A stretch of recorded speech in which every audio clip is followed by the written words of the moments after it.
Ja oleme jälle turvavööd kinni ja lendame seekord Iraani. Ja minuga koos on minu Iraani autor Susanna Veevo. Mina olen selle raamatu suur austaja ja kirjastaja Epp Petrone. Ja ma mäletan, kui ma Susanna sinuga tegin raamatu esitlusel juttu ja ma sain aru sellest, et sa oled teinud oma elus sellised valikud, et see, et sa pärast korduvaid Iraanis rändamisi otsustasid kirjutada raamatu, tähendas seda, et sa muutusid persona non grataks, et sa ilmselt ei saaks Iraani viisat või ei saaks sealt pärast enam välja. Räägi, kuidas see lugu on selle asjaga. On sinust kindlasti toimik ja oled mustas nimekirjas vähemalt. Ja tere Epp ja tere kõigile kuulajatele. Ja tõesti, ega seda lõpuks täie veendumusega ei saa öelda, aga kui mul raamat ilmus, siis mulle anti selline soe ja sõbralik soovitus Eestis kohaliku Iraani kogukonna poolt, kus mulle öeldi, et aitäh, et raamatu kirjutasid, aga palun arvesta sellega, et sa ei saa enam tagasi minna. Et küll hoitakse silma peal ka sellel, mida Eestis Iraanist räägitakse ja kuna ma režiimi väga teravalt kritiseerisin, et isegi kui mind riiki lubatakse, siis see riigist lahkumine võiks osutuda väga keeruliseks. Ja, nii et sa ei läinud proovima? Ma ei läinud proovima, kuna ka Iraanil on olnud täitsa selliseid rahvusvahelisi case'e siin viimastel aastatel, kus võetakse isegi ilma raamatuta noored Euroopa Liidu kodanikud, võetakse vangi, öeldakse, et me arvame, et sa oled spioon ja me jätame su siia, kuni sa saad surmanuhtluse. Ja isegi kui ei ole sellel alust olnud, et see oht, eriti kui olla juba oma nime sellise raamatuga sidunud, oli lihtsalt liiga suur. Ja, uskumatu jah. Sinul oli siis need aastad 2017, 2018, mida sa kirjeldad neid intensiivseid reisimisi seal ja pärast seda sa oled ka öelnud seda, et sinu elu muutus Iraanis, et sa hakkasid üha enam Lähis-Idast huvituma. Jah, täpselt nii. Minu jaoks Iraan oli täiesti selline elumuutev kogemus, käies selles vanas Pärsia riigis ringi nähes kogu meie tsivilisatsiooni hälli, kust me tuleme, mis kõik on olemas, mida säilitatakse, mida enamikul inimestel ei õnnestu kunagi näha. See oli ikka väga selline meeliülendav kogemus. Ja samas, vaata, sa oledki minu arust väga unikaalne eestlane. Isiklikult kirjastajana olin ma väga õnnelik, et ma leidsin inimese, kes on nii tihedalt Iraaniga seotud ja on nagu päris eestlane ja on tegelikult sa ju armastad seda rahvast ja samas sa oled näinud seda rõvedat köögi poolt, mis seal toimub. Mis tunne sul on praegu mis see siis nüüd on, mõne nädala jooksul uudiseid vaadates? Kas oskad sa seda sõnastada?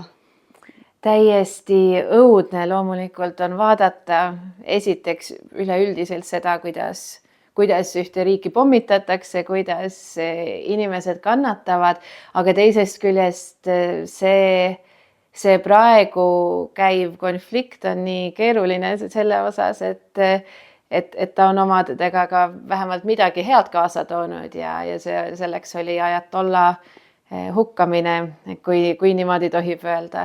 Ja meie võime öelda, meil on kõrvalt vaadates keeruline võib-olla nagu päris hästi oma tundeid, mõtteid sõnadesse panna. Iraanlastel on see kohati veel keerulisem. Et loomulikult on valus vaadata, kuidas oma kodukoht põleb ja on leekides ja kuidas seda pommitatakse, aga teisest küljest see, mida islamirežiim Iraanis on viimased juba üle 40 aasta teinud, et see teisest küljest on nagu veelgi, ütleme, et see lihtsalt tekitab selliseid väga kahetisi tundeid, et ka oma raamatus ma rääkisin seal mitmetest inimestest, kes kirjeldasid, kuidas see islamirevolutsioon varastas neil kogu nooruse ja nende elu ja et nad on ainult elanud praktiliselt justkui okupatsiooni all ja oodanud, et millal vabadus tuleks. ega vabadus võib-olla veel ei paista, aga vähemalt korraks tekkis mingisugune lootusrikas hetk, et äkki nüüd võib sellest midagi tulla. Sa mõtled praegu nüüd nendel nädalatel? Ma arvaks, et see esimene see konfliktipäev oli selline lootusrikas. Aga ma tulen tagasi selle esimese päeva juurde, sest ma saan aru, kust see nagu mõnes mõttes on nagu kasvanud. Demonstratsioonid, mis olid aasta alguses ja kogu aeg suurenenud pinge, aga Ramadan oli alanud ja see on nende jaoks nii püha aeg.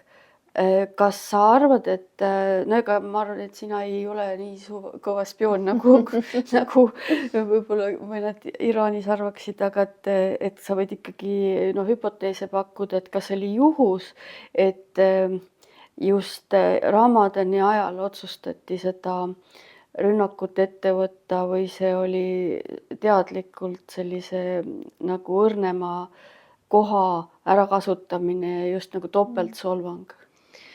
Ma ei välistaks seda, et see oli teadlikult valitud aeg. Sest nendele ajatolladele ikkagi võiks olla nendele on see nagu oluline periood, aga võib-olla kõige rohkem isegi seda, et lihtsalt tähelepanu on mujal. Et tähelepanu on korraks siis keskendunud kas Ramadaniga seotud pidustustele või mingisugustele ettevalmistustele või ka lihtsalt, et on selline nõrgestatud või natukene nagu haavatavam hetk. Aga samas Iraani rahva peale mõeldes ma ise veetsin ka ühe Ramadani Iraanis ja seal jällegi inimesed praktiliselt ei paastunud. Et ainult väga usklikud inimesed pidasid Ramadani, aga teised tegid nägu. Ma ei saa aru, mina mõtlesin, et on ülikonservatiivne islamiriik ja nüüd siin on see, kuidas ma ütlen siis, see oma silmaga tunnistaja, kes väidab, et Ramadan ei olegi oluline. No see selles mõttes Iraan võib-olla ongi natukene nagu mitme näoga ühiskond üleüldse, et ühest küljest on see selline rangus ja konservatiivsus ju justkui peale surutud inimestele ja seda väga nagu rahvas peab väga oluliseks, et rõhutada, et nemad ei ole ise islamit valinud, et see on neile tulnud, et see on nende jaoks nagu justkui okupatsiooni märk, et nemad oma põlisrahvana, nad olid zoroastristid, nad olid tulekummardajad ja et islami tõid alles araablased neile, nemad ei ole araablased, nad on pärslased, nad on vana ajalooline Pärsia rahvas. Aga kas sellist juttu räägitakse, no ma ei tea, tänaval esimest korda kohtuva valge inimesega julgeksid sa rääkida seda iraanlasena või kas seal ei ole ka mingit pealtkuulamissüsteeme, kas sellise jutu eest võiks karistada saada? Minu kogemus vähemalt oli, et kui oli inimene selgelt välismaalane, nagu mina olin, et siis räägiti seda väga hea meelega. Võib-olla see oli mingit moodi ka selline nagu heakskiidu otsimine või mingisugune ühisosa otsimine, et ära arva, et me oleme sellised, et me oleme tegelikult sinuga palju sarnasemad, kui sa võib-olla nagu pealtnähes mõtleksid. Aga loomulikult on Iraanis ikkagi väga palju erinevaid inimesi maapiirkondades, kus on inimesed tihti konservatiivsemad ja religioossemad, et seal jällegi peetakse väga oluliseks, et Ramadani kinni pidada ja tuntakse ikkagi islamiga suurt sellist ühisosa.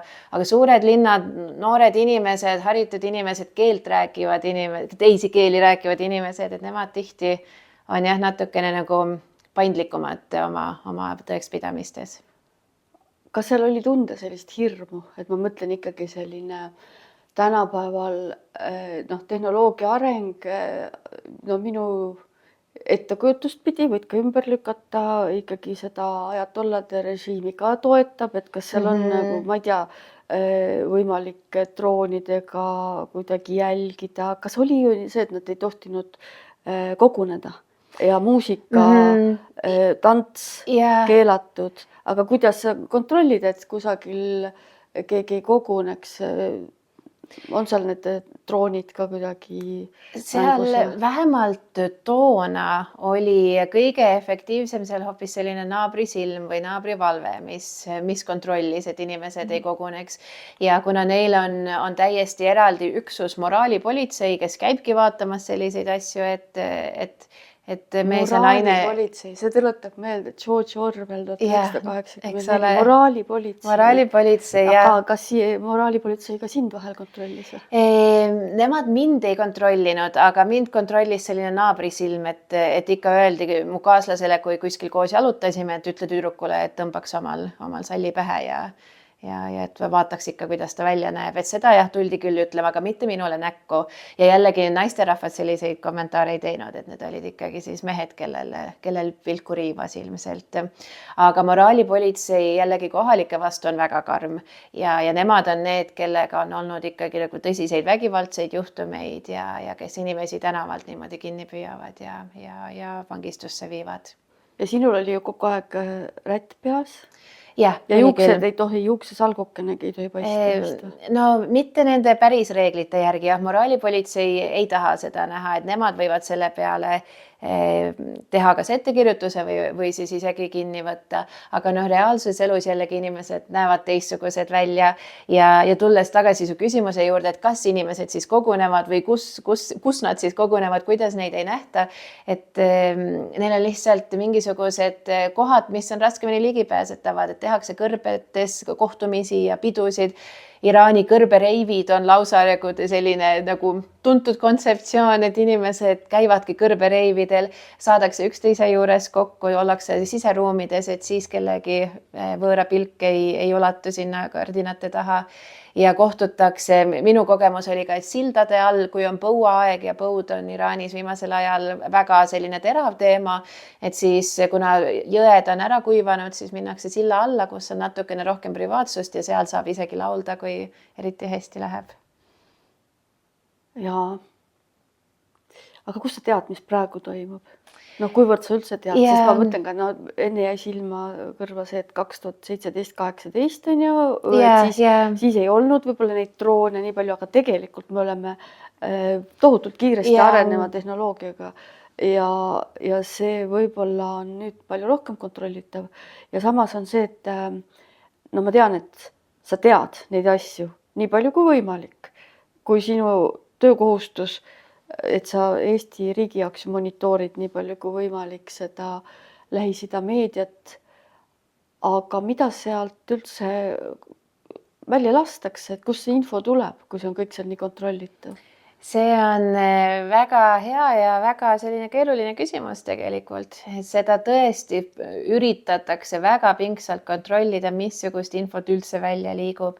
Ja nagu me üldse oleme näinud siin mitmete aastate jooksul maailmas ka laiemalt, et kui kusagil tehakse mingisuguseid vägivaldseid tegusid, mingeid võib-olla ka rahvusvahelise seaduse vastaseid tegusid, siis esimese asjana pannakse internet kinni, et ei oleks tunnistajaid, et inimesed väljaspool seda nagu konflikti kohta ei saaks teada.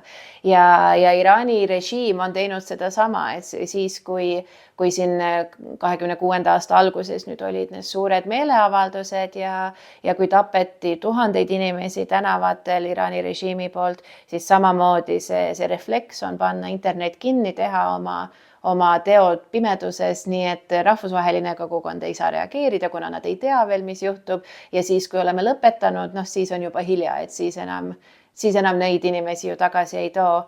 Ja mida noored inimesed on õppinud tegema, on ise oma mingisuguste ühenduste loomine, et seal on privaatsed VPN-id, millega õnnestub saada kontakti välismaailmaga, on mingisugused oma loodud ühendused, et kuidas näiteks piirkondades, et kuidas sa ikkagi pääsed siis teise riigi võrku ligi ja proovitakse niimoodi siis välismaailmaga hoida ühendust. Tänapäeva maailmas tehnoloogia on niivõrd oluline relv. Ja mul tuleb praegu meelde selline raamat nagu Minu Hongkong. Hongkongis toimunud rahutused tegelikult palju leebemad, kui ma mõtlen sellega, mis arvatavasti Iraanis toimub.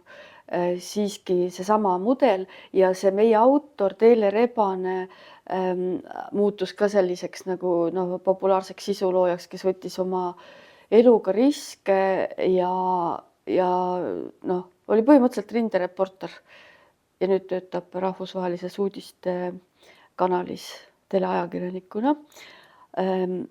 edulugu ja mõtlen, et mis lood sealt, kas sinuni on jõudnud ka mingeid selliseid lugusid Iraanist, kus on keegi esile tulnud, kes on julgenud olla siis see nii-öelda siis sisulooja või?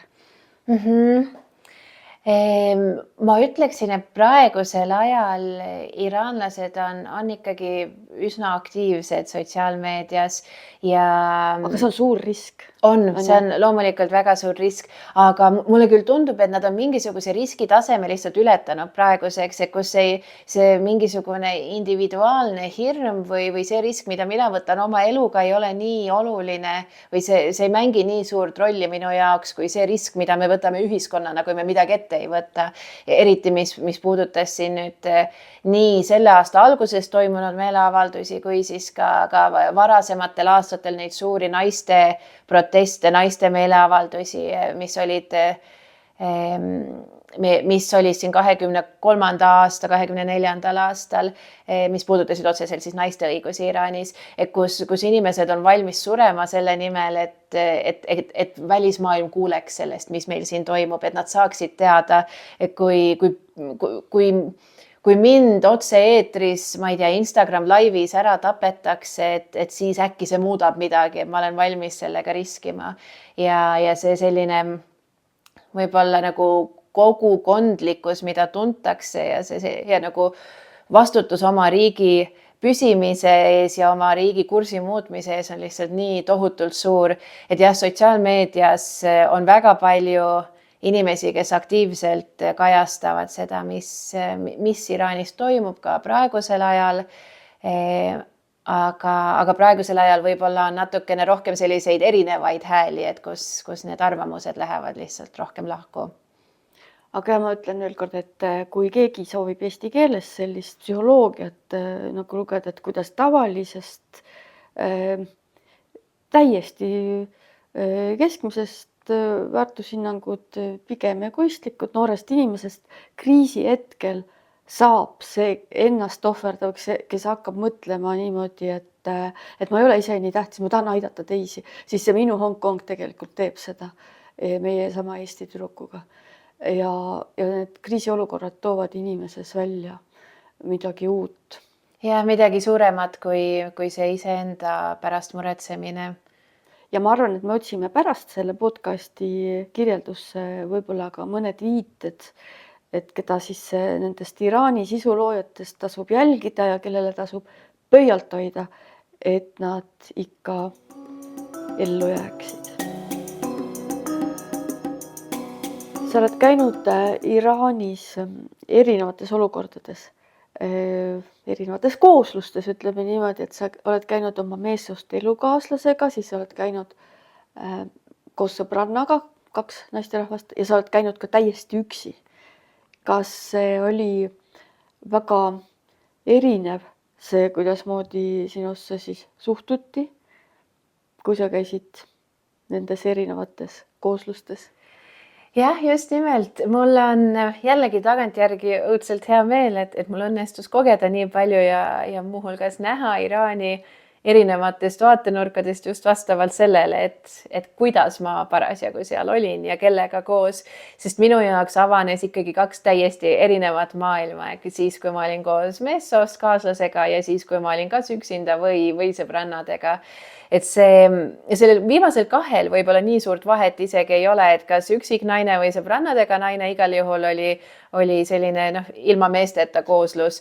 Aga siis üritati mehele panna või mis see nagu põhiline vahe oli siis? Jah, esiteks üritati mehele panna, teiseks see suhtumine oli selline, ma ütleksin, et meesterahvaste poolt suhteliselt nagu negatiivne, et kui nüüd niimoodi robustselt väljendada, et mulle ikkagi üritati mõista anda, et sa oled ju tõenäoliselt prostituut, et kui sa siin üksinda reisid või kui te siin tüdrukud olete, miks muidu te peaksite ilma meesteta reisima. Ja see oli nagu natukene arusaamatu, et aga mis põhjust sul peaks olema niimoodi ilma järelevalveta kusagil olla. Ja samal ajal, kui ma koos meesterahvaga reisisin, siis olin ma justkui tema omand, mis oli selles mõttes naljakas, et kogu see Iraanis olemine oli ikkagi minu idee ja minu korraldatud ja minu nagu võib-olla ka koordineeritud, aga näiteks minuga ei alustatud vestlust, minuga ei räägitud, kui mina küsisin midagi, siis vastati minu küsimusele hoopis mu kaaslasele, nii et minuga välditi isegi silmsidet, ma olin natukene nagu tühi koht, aga nii palju austati, et ikkagi teise mehe naine, et nii palju oli ma austust väärt, aga jah, üksinda või sõbrannadega oli võib-olla rohkem sellist teiste naiste rahvaste tähelepanu, tüdrukute tähelepanu, et siis õnnestus nagu rohkem näha ka sellist naiste elu võib-olla rohkem kui meessoost kaaslasega. Aga mis sa arvad, kas need keskmine Iraani mees soovib seda, et naised saaksid vabaneda, nende, ma ei tea, rätid lendaksid peast ja juuksed valla ja kõik igasugused segregatsioon, see mingisugused, mis seal olid, need metroo vagunites mehed-naised kokku lasta ja no üleüldse selline pisiasjades meesšovinistlikud harjumused, mis on ju kultuuri poolt omaks saanud. Kas nad tahavad neist loobuda? Jällegi minu kogemus Iraanis ja iraanlastega on see, et inimesed on väga valgustunud. Et jah, ühest küljest võib-olla ei teata, kuidas eurooplastesse suhtuda, aga oma õdedele, oma naistele, oma emadele, oma tütardele tahetakse vabadust. Tahetakse seda, et tänavad oleks turvalised, et nad saaksid ringi jalutada ilma, et moraalipolitsei neid läbi peksaks või vangi paneks. Tahavad seda, et inimestel, et tüdrukutel, naistel oleks vabadus õppida ja tööl käia nii, kuidas neil parasjagu soovi on. Ja kas nad ei tohi õppimas ka käia? Tohivad küll, aga seal on pigem ütleme, on see perekonna nagu sõnaõigus hästi suur. Aga tööl käimisega on keerulisem lihtsalt sellepärast, et ühiskond ei ole nii väga nagu harjunud sellega, et naine töötab ja tegelikult see on ka majanduslikult väga keeruline inimestel, et ega ühel mehel ei ole lihtne pidada tervet perekonda ühe sissetulekuga ülal. Nii et nagu teoreetiliselt oleks see vastus, et jaa, nad soovivad muutust, aga ma millegipärast niimoodi puht psühholoogiliselt arvaksin, et võib-olla nad ikkagi harjunud ka sellega. Et see, mis oli 79. aastani see vaba kultuur ja sellega nüüd ära harjutud, et seal on ikkagi need hetki, mis võib-olla pakun, võib-olla intrigeeriga natuke, aga et võib-olla ikkagi mingid asjad meestele ka meeldivad. Või mis? No, ma arvan üleüldiselt inimesed, kes omavad mingit võimu teise inimese üle, neil on seda raske võib-olla käest ära anda.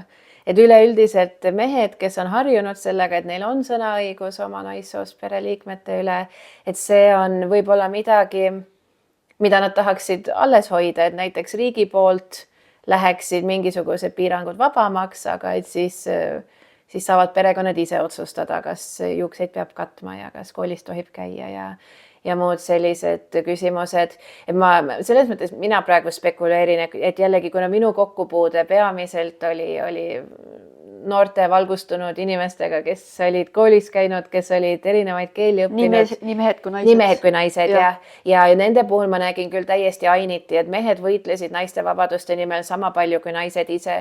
Ja siin ka viimastel aastatel, kui olid need suured meeleavaldused, kui naisi tänaval rünnati, siis kuidas mehed viskusid täiesti kaitsele ja viskasid ennast moraalipolitsei ja ohvri vahele ja lasid ennast läbi peksta selle jaoks, et naisi kaitsta, et ikkagi see selline kogukondlikkus, see võib-olla jah, see selline nagu missioonitunnetus, et see on meie ühine võitlus, see on meie ühine vabadus, mida me üritame saavutada, et see oli ikkagi väga tugev. Aga loomulikult on siin siiski mingisugune hulk religioossemaid mehi, konservatiivsemaid mehi, kes ei näe, kellel ei ole soovi selle järgi. Aga ma arvan, et see on lihtsalt selles mõttes paratamatus, et ilmselt ongi mingisugused inimesed, keda teenib selline ühiskonnakord, nagu seal on.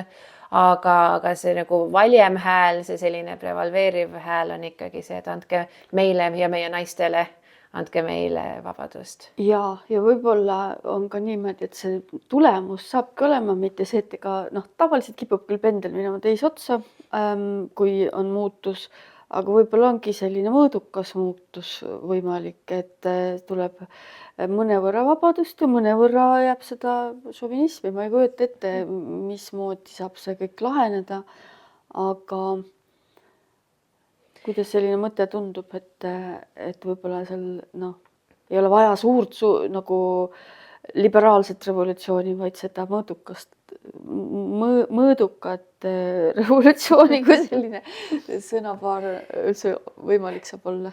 Ma arvan seda, et selle revolutsiooni eesmärk, see revolutsioon, millest unistatakse, mida tahetakse näha, mida loodetakse oma eluajal esile tuua, et selle eesmärk on see valikuvabadus, et las mina olla konservatiivne ja sina olla liberaalne ja las üks inimene võib-olla hoiduda rohkem lääne väärtuste poole ja teine rohkem mingisuguste traditsiooniliste väärtuste poole, aga et ärme võib-olla üksteist tapa selle pärast, et teeme ruumi sellele, et see kõik mahuks ära. Vähemalt need on need hääled, mida mina olen peamiselt kuulnud.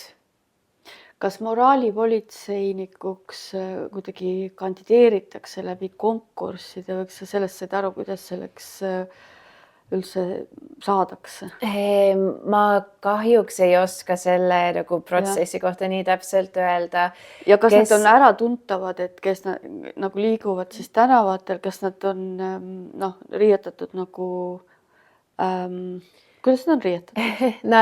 Ilmselgelt nad on meesterahvad, ma kujutan ette. On ka naisterahvaid. Ja nad ei ole mundris, vaid naised on väga konservatiivselt riietatud. Nad on suurte mustade sallide all üleni varjus ja mehed tihtipeale on hoopis erariietes. Ja see teeb selle moraalipolitsei selles mõttes veel eriti nagu võib-olla nagu kiuslikuks isegi, et nad üritavad ennast ka peita lihtsalt inimeste vahele ära ja siis nagu tabada kuidagi ootamatult neid reeglite rikkujaid. Päris niimoodi, ma ei tea, mundris ja patrulliga ringi ei käida, vaid pigem ikkagi ootamatult tabatakse. Aga jah, tõesti on ka naisterahvad, kes tihtipeale, nii palju kui mina olen näinud ka kuskilt videotest, et nad on pigem nagu vanemad naisterahvad ja sellised väga konservatiivsed ja kes siis paraku on samamoodi väga jõhkrad inimestega, kes teevad midagi valesti. Ja mõtlen nüüd, et mis lugu see oligi, et kurdi tüdruk oli see minu arust, kes juuksesalgu pärast moraalipolitsei poolt kinni võeti ja sellest tuli üks suur ahelreaktsioon ja skandaal. Ja see nüüd oli 3 aastat tagasi, 3 aastat ja mõned kuud peale. Selle kurdi tüdruku nimi oli Mahsa Amini, kes oli pärit, ta jääb siis sinna Iraagi piiri äärde, selline kurdide regioon, seal on Kurdistan, Iraani Kurdistan ja lisaks ka natukene laiem regioon, kus kurdid elavad.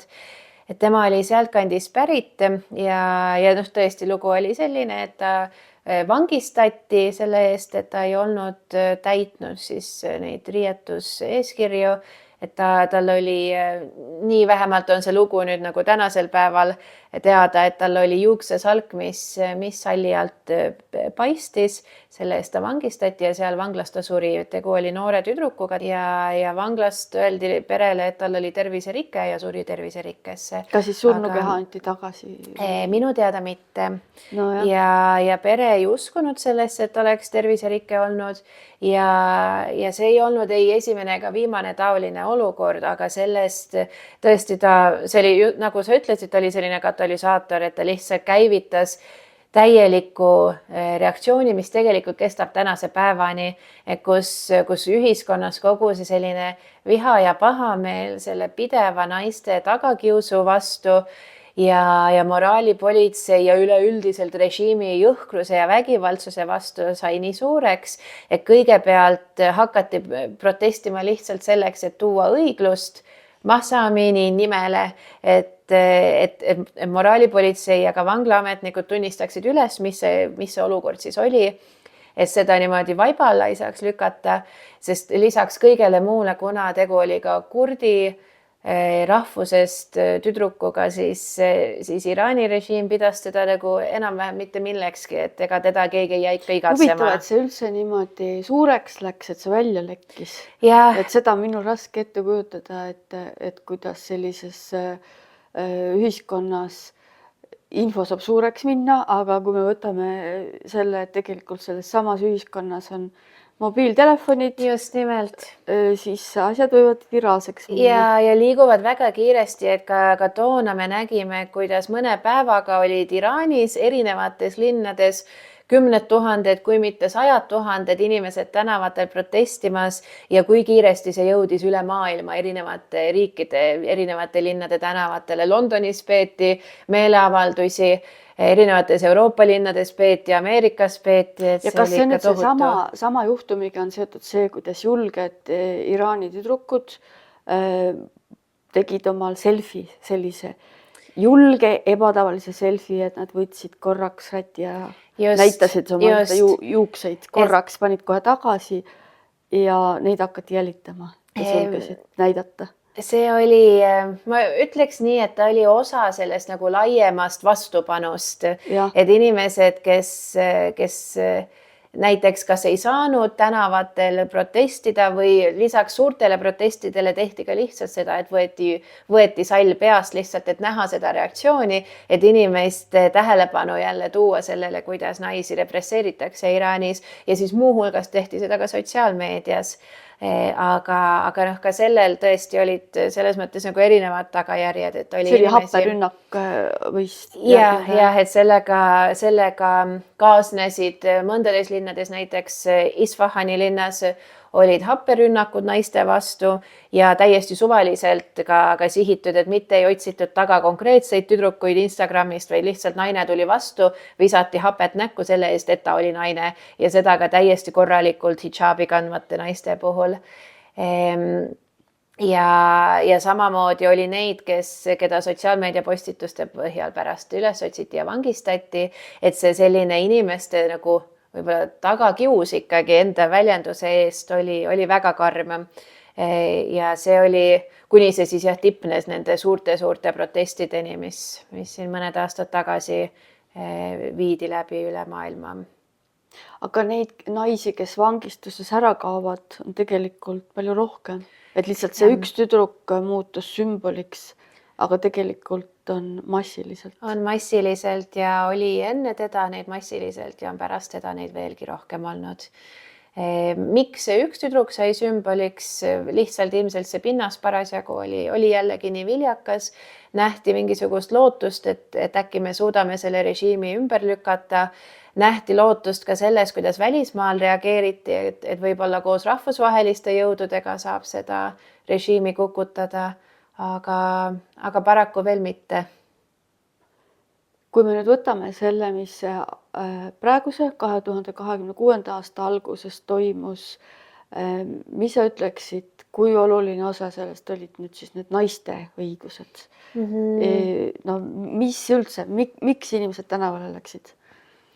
Seekord nüüd need viimased meeleavaldused ja see suurem protestilaine ta tegelikult sai alguse majanduslikest põhjustest, kuna Iraan, olles täiesti isoleeritud maailma majandusest, siis seal on väga-väga suured sellised nagu üleüldiselt, ma ütleksin, elatusprobleemid, et inimestel ei ole tööd, ei ole raha, valuutakurss on pidevalt kukkumas, et ta on täiesti võrreldamatu sellega, mis ta oli siis, kui mina käisin. Ka sina sellel ajal pole ju väga palju aega möödas, ütleme 8 aastat tagasi. Kas sa siis tunnetasid, et on majanduslikud raskused ja vaene riik? Sest ma nagu sinu raamatust seda eriti ei tunnetanud. Ma mäletan raamatust inimõigusi ja samas seda inimsõbralikkust. Ja see majanduslik pool oli seal, ta oli vaikselt niimoodi pulbitsemas, aga see oli üks nagu helgemaid hetki siis, kui need aastad, kui mina seal veetsin. Ja ma küll olin Iraanis ise siis, kui ühel hetkel üleöö valuutakurss kukkus kolmekordselt ja niimoodi, et kui ta enne oli olnud 1 euro väärt 42 000 riaali, siis selle aja peale, kui ma ära läksin, oli ta juba 150 000 riaali väärt, et noh, see oli ikkagi ka meeletu langus, aga täna me sellest suurusjärgust enam ei räägi, vaid pigem ikkagi miljonitest riaalidest selle 1 euro eest. Et see kukkumine on jah väga-väga ränk ja inimesed tunnetavad seda eelkõige nagu oma kõhu pealt, oma elatustaseme pealt. Ja see oli nüüd ka põhjuseks, miks need suured protestid see aasta said alguse, kuna inimesed näevad lisaks kõigele muule ka korruptsiooni ja iseenda nagu pidevalt kehvemaks muutuvat elujärge, aga millele siis vastus sai olema väga julm. Kas sul on praegusel hetkel Iraanis ka mingid endisi kontakte, kellega saab vahetada ja kas nad vastavad ka midagi? On küll, on nii aktiivsemaid kui ka mitte nii aktiivseid kontakte ja üldiselt on see praegu ikka väga raske hetk, mis Iraanis on. Et kui natukene nagu päevakajalistemate teemade peale minna, et siis minu kontaktid valdavalt olid väga õnnelikud ajatolla hukkamise üle, et nende jaoks oli see ikkagi tähistamist väärt, see oli midagi, mida nad olid oodanud väga pikalt. Aga ma kardan, et see esimene eufooria hakkab lõppema ja pigem nähakse, et see, mis saab edasi, ei pruugi olla sugugi parem. Et suur küsimus, mis edasi saab. Ja nüüd, kui ka uus liider on määratud, et see oht, et tegu saab olema veel jõhkrama inimesega, on hirmutav väga paljudele. Tegelikult olgem ausad, mul on hingel ikkagi see küsimus ka, et kui tegu on naftariigiga, kuidas nad nii vaesed siis saavad olla? Kas sina oskad seda niimoodi lihtsale inimesele ära seletada? Mina ütleksin niimoodi, et inimesed on vaesed, aga riik on rikas. Aga lihtsalt riigis on nii nagu kohutavalt lokkav korruptsioon, et see raha ei jõua inimesteni ja pigem vastupidi võetakse ka viimane ära. Ja kuna riigil on mingisugused muud oma agendad, muuhulgas näiteks maailma šiia moslemite toetamine, et siis pannakse väga suur osa ressurssidest hoopis mitte oma rahva alla, vaid siis oma selliste nagu usuvendade heaolu alla. Nii et riik võiks olla oluliselt õnnelikum, oluliselt rikkam, oluliselt sellisem viljakam, kui see rikkus jõuaks ka päriselt rahvani. Ja no muidugi, kui me räägime Iraani riigist, siis on see suur küsimus õhus, mida muudkui tõstatatakse selle tuumaprogrammi kohta. Ma ei teaks, kui kujuta ette, kas sina seal ringi rännates ja peredes elades ja kas kordagi tuli selline teema jutuks või kas see oli kuidagi õhus tunda, et midagi nemad oma sellest tuumarelvadest teaksid või arvaksid või? Ma võin seda küll käsi südamel öelda, et mitte ühtegi korda ei tulnud mul iraanlastega tuumarelvad. See ei ole väga selline small talk jutt, et ma kujutan ette, et sa saad rääkida zoroastrismist ja naftast, aga et sellist teemat võtaks. Aga on sul omal mingi arvamus, et on seal siis mingisugused? Minul jäi mulje lihtsalt üleüldiselt ühiskonnast, et see ei ole ka teema, millele rahvas mõtleks. Et tuumarelvad, tuumasõda, tuumakatsetused ei ole midagi, mis nagu igapäevaselt nende sellises huviorbiidis või ka mureorbiidis võib-olla oleks. Ma arvan, et Euroopas me mõtleme tuumaohule oluliselt rohkem kui Iraanis. Aga mis päriselt samal ajal kuskil kulisside taga toimub, ma arvan, et vähe sellest, et mina niikuinii selle kohta midagi ei tea, ma arvan, et Iraani rahvas ise ka ei tea, et see on ikkagi niivõrd kõrge mäng, et see tavainimeste eluga ütleme väga tugevalt ei haaku kuni selle hetkeni, kus järsku haakub. Aga mida Iraani rahvas arvab Ameerikast? Mis sa arvad, mis ta arvab? Teheranis on siiani üks oluline vaatamisväärsus kunagine Ameerika Ühendriikide suursaatkond, mis suleti siin 70-ndatel ja mis pärast seda on olnud kinni müüritud ja kus mingisugust elu ega tegevust ei toimu ja kus on üleni müüride peal, siis selle saatkonna müüride peal ja ka seda ümbritsevate nagu majade seintel on suured sellised seinamaalingud, mis ütlevad, et surm Ameerikale ja taolised muud loosungid. Et Ameerika kui vaenlane on hästi tugevalt Iraani sellisesse teadvusesse juurutud, aga mulle küll tundub endale, et see on ikkagi sellisel nagu rohkem nagu sellisel üldisel riiklikul tasemel, et inimesed nii väga ei tunne, et ameeriklane oleks minu vaenlane või et Ameerika kui riik oleks minu vaenlane, et võib-olla. Ja ilmselt nende viimaste nädalate uudistega seoses on ka väga selline ambivalentne suhtumine, et noh, ega ei ole meeldiv, kui sind rünnatakse ja samas ikkagi, kui nüüd ütled, et nad ikkagi võiks ikka rõõmustada režiimi muutuse üle, siis ongi täiesti kahe teraga mõõk. Ja ongi ja tõesti oli neid inimesi, kes tänasid Ameerika Ühendriike ja Iisraeli selle eest, et aitäh, et teda ära tapsid. Nüüd ongi järgmine küsimus, kuidas nad nagu üldise foonina Iisraeli rahvasse suhtuvad? Jällegi ma ütleksin, et siin on riigil ja rahval vahe, et laiemalt riigis, kui sul on näiteks passis märk, et sa oled kunagi Iisraelis käinud, siis sind Iraani ei lasta. Et siis isegi kui oled turistina käinud, sul keeldutakse sind riiki lubamast.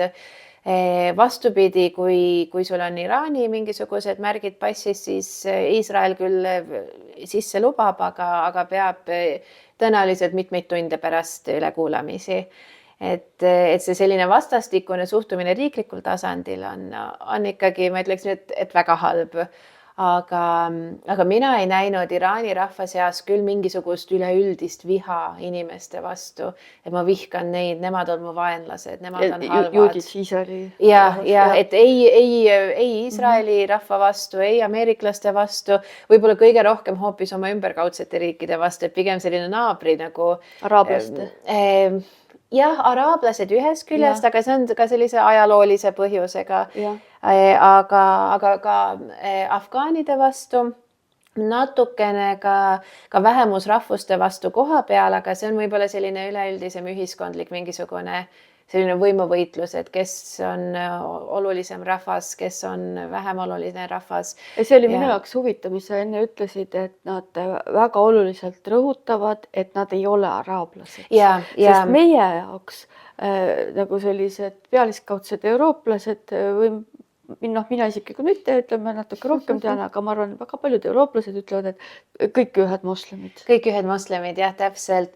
Aga iraanlaste jaoks on see vahe hästi oluline ja seda tingimata isegi ei öelda nagu halvustavalt araablaste pärast, et kuna araablased on halvad, et siis me tahame, et meid ei peetaks araablasteks, vaid pigem seal on taga see nagu tohutu uhkus oma päritolu üle, et kuna pärslased on niivõrd pikalt esiteks rahvana olemas olnud ja seda riiki, seda ala just katnud, seda ala valitsenud ja kuna nad on nii meie ajalukku kui kultuuri kui teadusesse nii palju panustanud, et siis tuntakse sellist ikkagi kuuluvust selle Pärsia rahvaga, et mina olen pärslane ja araablased on toredad küll ja võivad siin turistidena käia, aga meie ei ole araablased, meie oleme pärslased. Ja südamest nii kahju sellepärast, mis toimub. Ma olen ise ka kokku puutunud Iraani inimestega kusagil raamatumessidel, ka Iraanist pärit Iraani inimestega ja Ameerika iraanlaste, pärslastega. Ja nad on kõik eranditult olnud niivõrd soojad ja toredad inimesed. Ja teine asi on see, et kui ma mõtlen ikkagi sellele kultuuripärandile, loodetavasti on ikkagi siis see tänapäeva tehnoloogia vähemalt niimoodi arenenud, et ei kahjustata neid kõige suuremaid kultuuripärandeid. Aga võib-olla sa oskad seda kommenteerida. Kas oled muide näinud ka midagi sellist, et tunned ära midagi, kus oled olnud ja et näed, nüüd ongi näha, et leekides.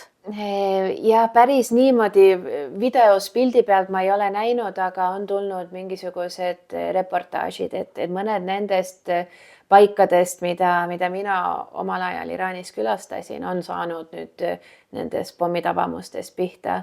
Et Teheranis üks minu lemmikuid paikasid, üks paleedest, kunagine Shahi palee on, mis sai sellise tabamuse ja järelikult ei suudeta hoida. Ja võib-olla ka ei peeta seda oluliseks, et kui sa oma vaenlast pommitad, ega sind ei huvita see tema pärand võib-olla nii palju, kui tahaks.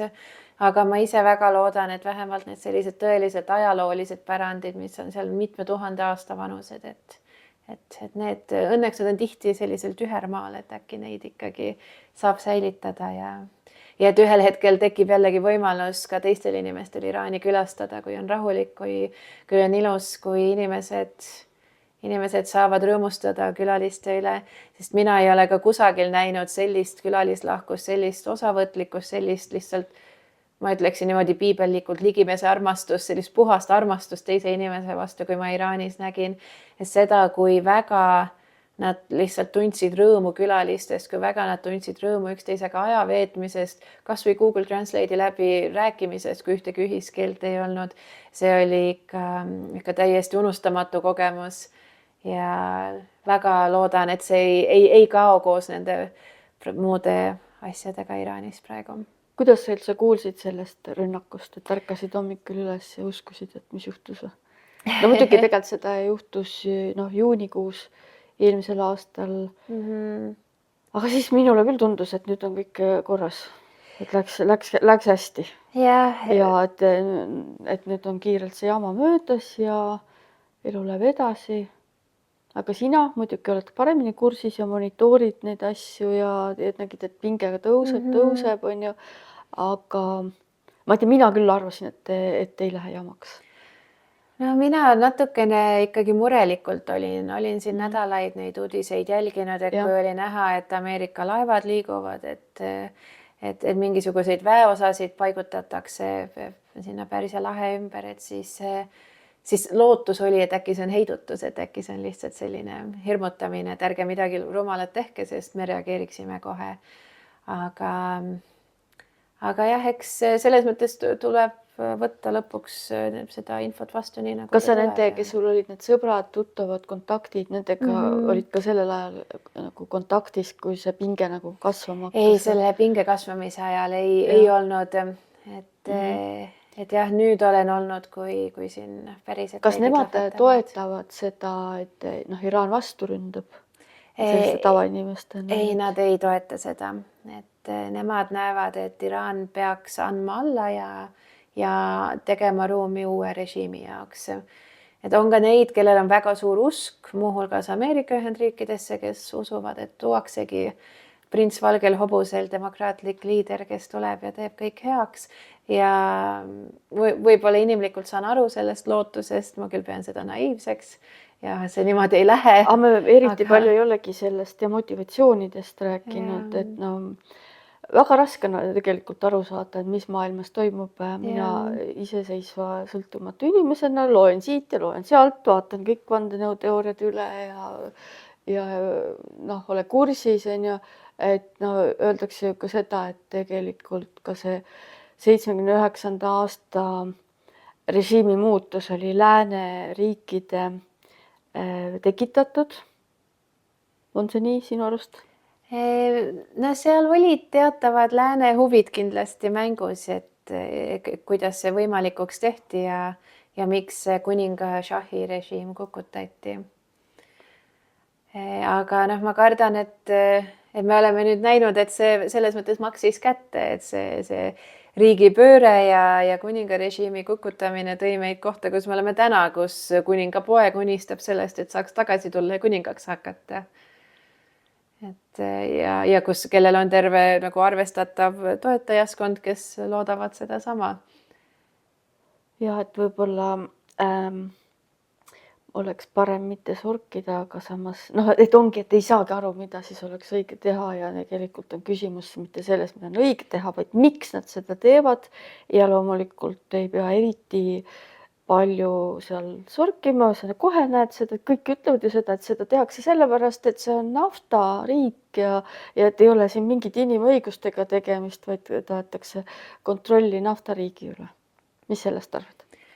No arvestades seda, et nendele praegustele rünnakutele ei ole järgnenud mingisugust päris ettepanekut või plaani, et kuidas siis võiks seda režiimipööret teha, mida väidetavalt soovitakse ründajate poolt, siis ma arvan, et on võimalik, et seal on mingisugused muud eesmärgid. Et on nagu naftaga seotud küll. Sellele ma päris nii ei oska vastata, aga kes sellest ei räägiks, kõik maamehed saunas teavad, et see nii on. Mulle tundub. Aga mida mina lihtsalt loodan, on see, et ometi, mis iganes tuleb pärast nüüd seda praegust sõda, et see oleks parem kui see, mis oli enne. Et kas see on realistlik, ma ei tea, aga see on see, mida loodan Iraanile ja mida loodan Iraani rahvale, et see, mis saab edasi. Ja päris siiralt, mina ka. Ja lõpetame selliste positiivsete nootidega ja kohtume järgmises saates. Aitäh!